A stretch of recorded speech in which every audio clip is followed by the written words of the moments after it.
Bonjour à toutes et à tous et ravi de vous retrouver encore une fois dans Parole d'experts sur H24, l'émission, vous le savez, qui nous permet de décrypter l'actualité, qu'elle soit nationale, internationale, qu'elle soit économique, politique, sportive ou encore business. Et aujourd'hui, on va parler d'écologie aussi, on parle souvent d'écologie sur H24 ces derniers temps. Et aujourd'hui, on va parler de business et un peu d'écologie, vous allez comprendre pourquoi. Mais vous avez l'habitude d'aller dans une épicerie, dans un supermarché, et si vous allez acheter des produits laitiers, nécessairement vous avez envie que ces produits aient respecté la chaîne du froid. Ça, c'était une grande question aussi. Je pense qu'on avait fait une émission il y a quelques années là-dessus.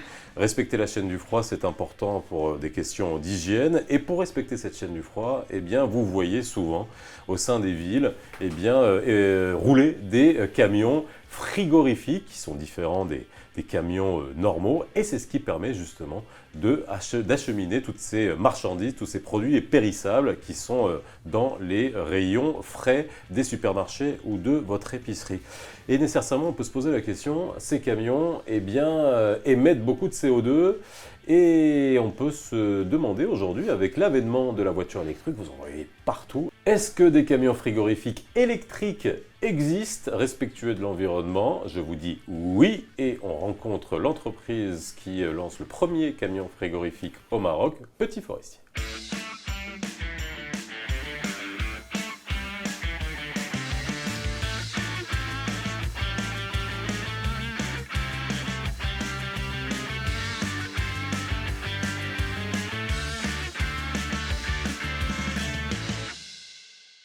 Et pour en parler avec moi aujourd'hui, je reçois deux représentants de Petit Forestier. Anas Bouzidi, directeur de Petit Forestier Maroc. Ça va, Anas? Bonjour Faisal et merci pour l'invitation. Et Cédric Pinto, qui est responsable développement durable Europe et Maroc au sein de Petit Forestier. Ça va? Bonjour Faisal, merci de nous accueillir. Non, mais c'est un plaisir de vous avoir. Surtout, j'adore parler de ce genre de problématiques de manière extrêmement pragmatique. On en parle d'un point de vue conceptuel, on parle beaucoup d'environnement, des engagements du Maroc vis-à-vis des émissions en termes de CO2. Et là, c'est intéressant de voir les solutions concrètes qui sont posées sur le terrain. Petite question, parce que c'est vrai que Petit Forestier, moi je ne connaissais pas, hein, et c'est intéressant de savoir pour les gens qui nous regardent, dans quoi vous évoluez. Vous n'êtes pas un constructeur automobile, vous n'êtes pas un concessionnaire automobile, mais vous utilisez les véhicules. C'est quoi Petit Forestier? Donc Petit Forestier Maroc est une filiale de Petit Forestier, de la marque Petit Forestier, entreprise familiale française centenaire, fondée en 1907. Le métier principal de notre entreprise est la mise à disposition locative d'assets frigorifiques, notamment des camions.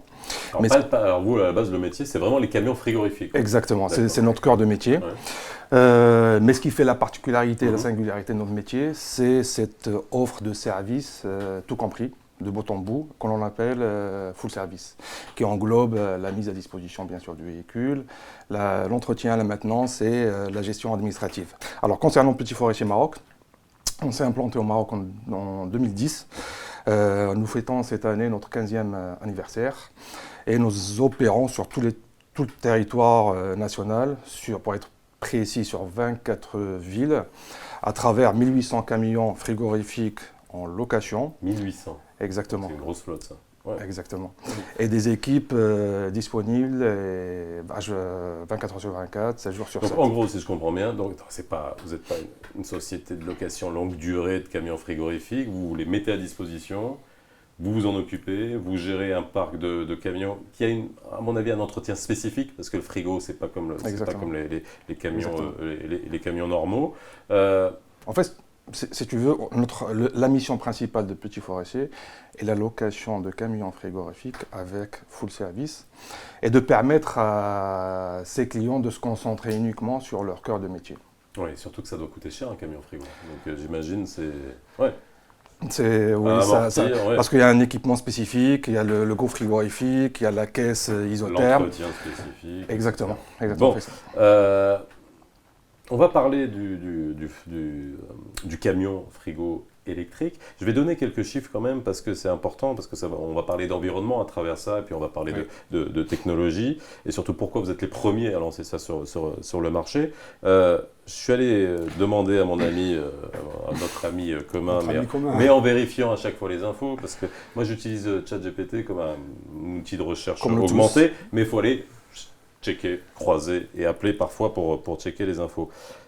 Le transport routier, c'est 8% des gaz à effet de serre mondiaux. Donc ça, c'est quand même assez important. Et il y a beaucoup de technologies, beaucoup de marques qui se sont lancées sur les camions électriques. Et moi, pourquoi aujourd'hui, vous êtes positionné en tant qu'entreprise qui mettait à disposition des camions frigorifiques aux autres entreprises, pourquoi vous êtes allé sur l'électrique? Excuse-moi Cédric, en fait ce projet est né de plusieurs constats. Le premier est que de plus en plus de nos clients sont sensibles et attentifs à leur empreinte environnementale. Ils nous demandent à ce qu'on leur propose des solutions durables, alternatives et responsables.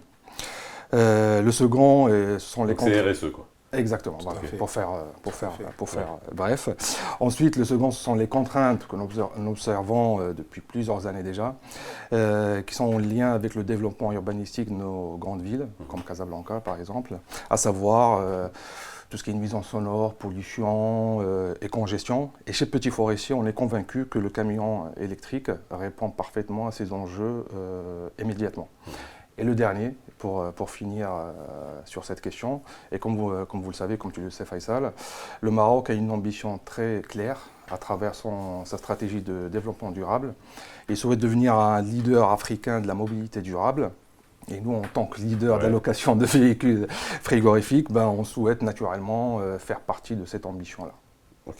Puis je vous rappelle aussi quelques chiffres. Ambition du Maroc, si vous n'êtes pas au courant, vous l'avez oublié, 52% de notre électricité grâce aux énergies renouvelables. Exactement. 2030, c'est demain. Exactement. Avec la Coupe du Monde. Exactement. Alors, ce véhicule, encore une fois, je le répète, c'est pas vous qui le construisez, vous le mettez à disposition de vos clients. Dans des conditions réelles, est-ce qu'on peut avoir une idée du véhicule quoi? C'est quoi? Est-ce que c'est un gros, petit, moyen Oui, bien sûr. bien sûr. Donc, ce véhicule est un poids lourd de 7,5 tonnes. Okay. Ça représente quoi? Juste pour qu'on visualise, 7,5 tonnes, c'est quoi? C'est pas les gros Smirnoff. C'est le médium, c'est le moyen. Non, on n'est pas dans le trailer, on n'est pas non plus dans le véhicule urbain, le VUL. C'est vraiment la gamme intermédiaire. Et au Maroc, c'est vraiment le véhicule standard. Parmi les 1800, tu dois en avoir 80% qui sont des 7,5 tonnes.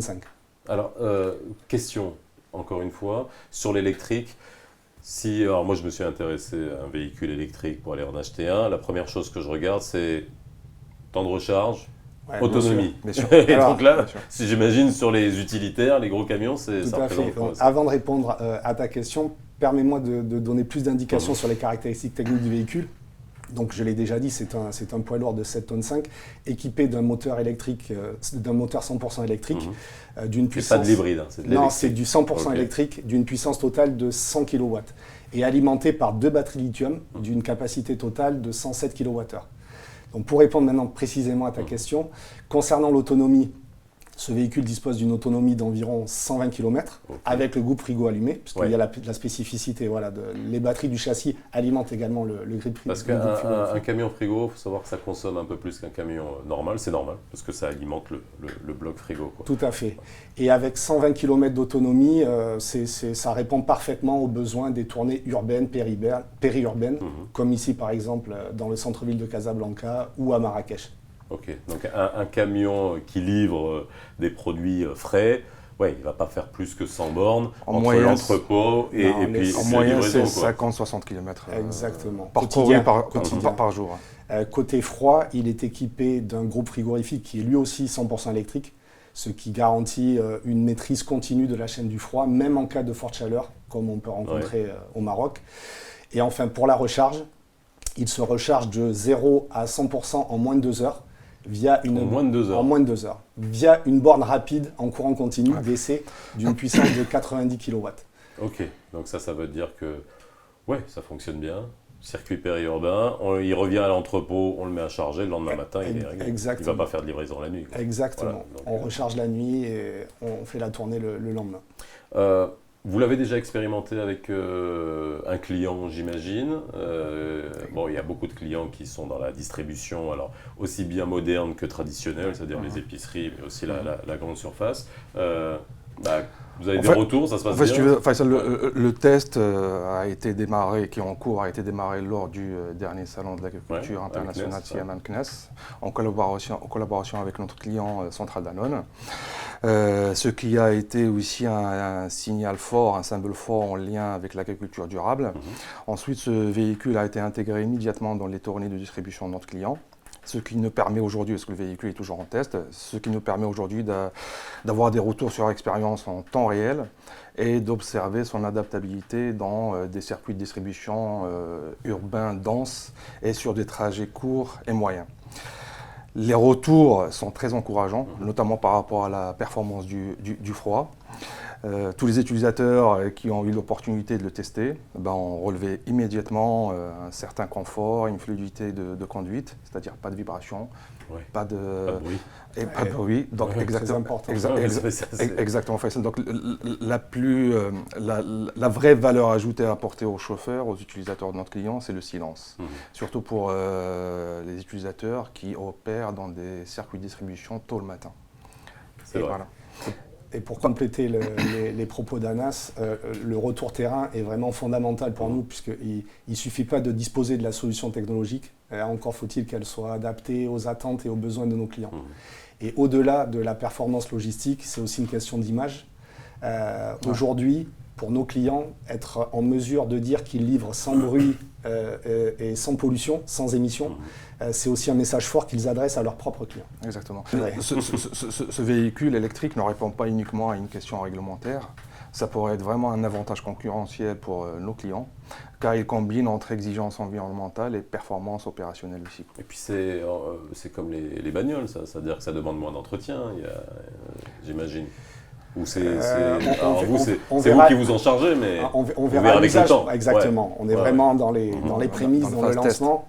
On verra, c'est le temps qui nous dira. Alors, on l'a bien compris, ça s'insère dans... Alors, le Maroc est un excellent élève, encore il faut le dire, au niveau mondial en termes par rapport aux engagements des différentes COP, en termes d'émissions de gaz à effet de serre. Ça s'insère dans une stratégie plus globale du groupe Petit Forestier. Est-ce que c'est seulement au Maroc ou j'imagine dans tous les pays où vous êtes Oui, non, ça s'insère vraiment dans notre stratégie groupe globale. Donc en fait, notre stratégie environnementale vise une réduction de 25% de l'empreinte carbone moyenne par véhicule d'ici 2030. Okay. Donc c'est un objectif ambitieux, très ambitieux même, mais nous y croyons fermement puisque nous avons mis en place plusieurs leviers pour y parvenir. Cela passera bien évidemment par l'électrification de notre flotte en Europe, mais également ici au Maroc. Cela passera ensuite par l'optimisation des tournées grâce à la connectivité et à la télématique que nous proposons maintenant avec nos véhicules. Il y a des applications d'optimisation de la logistique. Exactement. Et enfin, grâce à l'innovation continue de nos solutions techniques. Voilà. Et donc c'est en ligne, donc ça, projet global, bien sûr, stratégie globale. Par rapport au Maroc, quand j'ai dit tout à l'heure, en termes d'engagement du Maroc vis-à-vis des émissions à effet de serre, le mix énergétique qui est aujourd'hui, on y est quasiment, ça c'est en termes d'énergie verte. Donc le Maroc est vraiment un pays stratégique pour nous, puisqu'il dispose d'une forte dynamique de croissance, d'une volonté politique affirmée envers les enjeux que tu évoques d'écologie et les enjeux énergétiques via le mix énergétique que tu as rappelé, et également d'un réseau de clients très appétants, très ouverts à l'innovation. Donc le lancement de ce camion électrique ici au Maroc aujourd'hui est totalement cohérent avec notre vision long terme. Vous mettez à disposition on va revenir au cœur de métier, bien sûr, les véhicules. Donc quand ça tombe en panne, parce qu'un véhicule, même si c'est le plus fiable possible ou imaginable, ça peut tomber en panne, peut y avoir un souci, etc. C'est quoi, vous vous en occupez comme n'importe quel loueur longue durée ou c'est plus pointu comme accompagnement? Alors pour être plus précis, Faisal, et comme je l'ai dit en préambule, la particularité de notre métier petit forestier est cette offre de service tout compris, que l'on appelle full service, qui englobe, encore une fois, je me répète, mais c'est important de le préciser, qui englobe la mise à disposition du véhicule, sa maintenance, sa réparation, sa connectivité aussi, et la gestion administrative du véhicule. J'ajoute aussi que nous mettons à la disposition de nos clients des véhicules de remplacement, relais, pour faire face à des pannes nécessitant une immobilisation de plus de 24 heures. Et par rapport à ce véhicule électrique qui est chez notre partenaire Centrale Danone, le même niveau de service est maintenu naturellement, à savoir un contrôle journalier, contrôle frigorifique, un accompagnement dans les structures de recharge aussi. Ok. Là, on a dit tout le monde il est beau, tout le monde il est gentil, tout va bien, mais j'imagine aussi que sur le marché, il y a des gens qui vont vous dire bon, moi, les camions frigo électriques, ça ne m'intéresse pas, qui ne sont pas encore prêts à cette innovation. C'est quoi justement ces freins et comment on fait sauter tout ça d'un point de vue de mindset sur les entreprises qui n'ont pas cette responsabilité environnementale? Non, mais oui, tout à fait. C'est une excellente question. En fait, ce que nous visions avec le lancement de ce premier camion électrique ici au Maroc, c'est poser les bases d'une transition énergétique pragmatique et adaptée aux réalités locales. On parle d'un changement de culture de logistique. Quand on passe du diesel, du thermique, qu'on connaît très bien depuis des dizaines d'années, à l'électrique, ça nécessite du temps, des outils et de l'accompagnement. Donc au Maroc, notre souhait, ce que nous souhaitons, c'est avancer doucement mais sûrement, étape par étape, en collaboration avec nos clients. Nous allons tester nos solutions pour mieux comprendre les besoins de nos clients et ajuster, adapter nos offres. Et quand toutes les conditions se réunissent, nous serons prêts pour proposer des solutions frigorifiques électriques qui seront parfaitement opérationnelles, fiables et durables. Alors, pour finir, une fois que tout ça sera fait, en parallèle, vos objectifs, c'est quoi? Parce que j'imagine que c'est du business quand même, donc à un moment donné... On ne peut pas vous le cacher. Non, c'est normal. Alors aujourd'hui, pour répondre à ta question, encore une fois très concrètement, Petit Forestier Maroc est le leader sur son marché, c'est-à-dire le marché de la location de véhicules frigorifiques thermiques. Ce qui est encourageant pour nous, c'est que le marché marocain est réactif et attentif au changement climatique. Nous avons d'autres clients qui nous sollicitent davantage pour qu'on leur propose des solutions alternatives et plus responsables. C'est à nous aujourd'hui d'être force de proposition et comme l'a dit Cédric, de co-construire avec nos clients, nos partenaires de façon progressive des solutions adaptées au contexte marocain et adaptées aussi à leur circuit de distribution et au circuit logistique de nos clients et maintenir ainsi notre leadership sur notre marché. C'est ça. Au-delà des chiffres, c'est vraiment être reconnu comme un leader de la transition. Merci Cédric, c'est ce que je me disais aussi, pour être leader de la transition, je vais essayer d'en faire une pour finir l'émission. On va retourner au frais, voilà. Je sais pas, vous n'êtes pas venu en camion dehors. Merci Cédric, merci Anas en tout cas d'avoir été avec nous. Vous en savez plus sur le transport frigorifique, vous en savez plus sur ce premier véhicule électrique, ce premier camion frigorifique électrique lancé au Maroc par Petit Forestier. Et on se retrouve très vite dans Parole d'Expert pour une autre émission sur H24. Si vous préférez la parole aux images, n'oubliez pas que vous pouvez retrouver en audio ce podcast sur toutes les bonnes plateformes. Moi je vous dis à bientôt, bye bye.